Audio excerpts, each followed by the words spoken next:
Di masa pandemi, sehat adalah aset utama kita. Yuk jaga kesehatan sambil tetap di rumah saja dengan cara alami dan islami.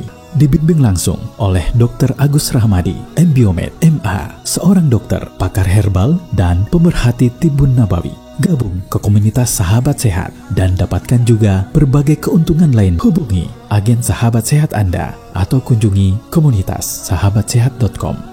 Komunitas Sahabat Sehat dipersembahkan oleh Klinik Sehat dan WeHeal. Assalamualaikum warahmatullahi wabarakatuh. Waalaikumsalam warahmatullahi wabarakatuh. Alhamdulillah, syukron Dok informasinya. Ini berkaitan masalah lambung. Lambung bisa meningkat dan bisa turun gitu ya Dok ya. Nah ini pernah dialami salah satu keluarga saya, itu dia sudah sampai kena GERD gitu kan. Nah jadi solusinya memang dokter menyampaikan jangan terlalu capek. Jangan terlalu banyak makan dan kurang makan. Lalu tingkat stresnya juga jangan terlalu tinggi. Nah, dari 3 faktor tersebut itu apakah memang benar dengan kondisi tersebut timbul GERD? Tadinya sebenarnya bukan GERD dia, tadinya hanya asam lambung biasa, terus gastritis biasa, ternyata akhirnya jadi GERD. Nah, pertanyaannya itu aja Dok, kira-kira benar nggak seperti itu? Terus pencegahannya bagaimana nih cara selain dari faktor itu gitu lah. Terima kasih Dok ya. Ya, yuk sama-sama. Jadi begini Pak Tri, bahwa GERD itu artinya kan gastroenteroreflux. Reflux itu artinya balik. Bisa disebabkan karena klep yang mulai sudah masalah atau memang asam lambung yang berlebihan.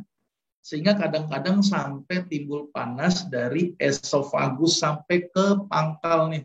Bahkan sampai ke mulut. Bahkan ada sebagian kasus yang sariawan, nyeri tenggorok, rasa panas di daerah dada. Nah, apa penyebabnya? Salah satunya adalah benar tadi, hubungan dengan stres. Tingkat stres yang meningkat akan merangsang pengeluaran asam lambung berlebih. Nah, itu salah satu faktornya. Maka itu kenapa mungkin dokternya menyampaikan jangan stres sudah. Dan memang betul, stres ini hampir semua penyakit sebagai faktor predisposisi. Sedangkan Islam mengajarkan supaya umatnya tidak stres. Cara supaya tidak stres mudah. Ala bidzikrillahi tatma'innul qulub. Dengan banyak mengingat Allah, berzikir gitu ya, maka hati akan menjadi tenang. Ya, itu yang paling mudah untuk ngilangin stres ya. Dan ada beberapa makanan yang ternyata bisa mereduksi stres. Salah satunya adalah makanan yang tinggi triptopan. Apa itu? Kurma. Kurma itu makanan yang tinggi triptopan, tapi aman buat lambung. Ya, malah bagus tuh orang-orang yang punya lambung, orang yang punya masalah di lambung itu kan sering terjadi gangguan penyerapan. Nah, asupan nutrisi kurang, tenaga kurang, lemes, maka itu penting konsumsi kurma. Untuk apa tadi? Supaya memproduksi triptopan, triptopan nanti produksi serotonin, serotonin bikin mood seseorang menjadi bagus. Tapi sekali lagi, obat terbaik untuk stres adalah seringlah mengingat Allah.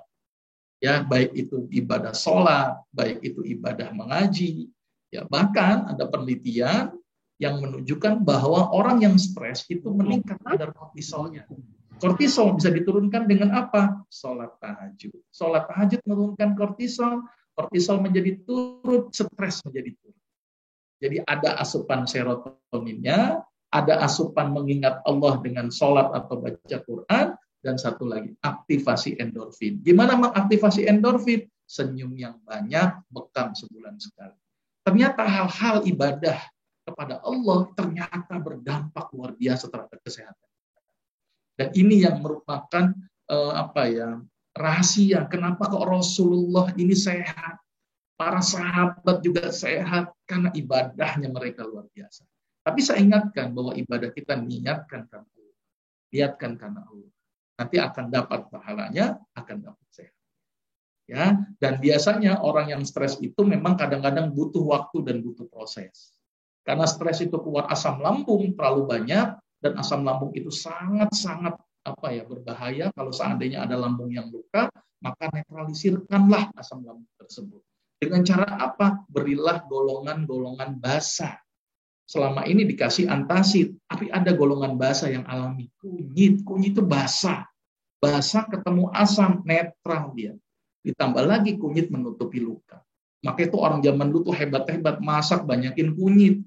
Ternyata tidak hanya ansih karena faktor bumbu dapur saja, tetapi ada manfaat kesehatan dari kunyit. Bahkan hampir mayoritas produk-produk herbal untuk base-nya atau tanaman base-nya, dasarnya itu dengan menggunakan kunyit. Itu luar biasanya kunyit. Tapi benar, jadi jangan pikiran, jangan stres gitu ya, terlalu lelah berlebihan juga benar, atau ikuti makannya Nabi. Pakai tangan, 3 jari, ngunyah yang lama, ya, makan sebelum lapar, berhenti sebelum kenyang, jangan telat makan, jangan terlalu kenyang-kenyang. Bahkan Rasulullah bilang, makan itu cukup menegakkan tulang punggung, kalau tidak sanggup sepertiga makanan, sepertiga minuman, dan sepertiga nafasmu. Ini diajarkan dalam konsep Islam. Begitu luar biasanya konsep Islam mengajarkan untuk masalah penyakit pada daerah. Wallahu a'lam.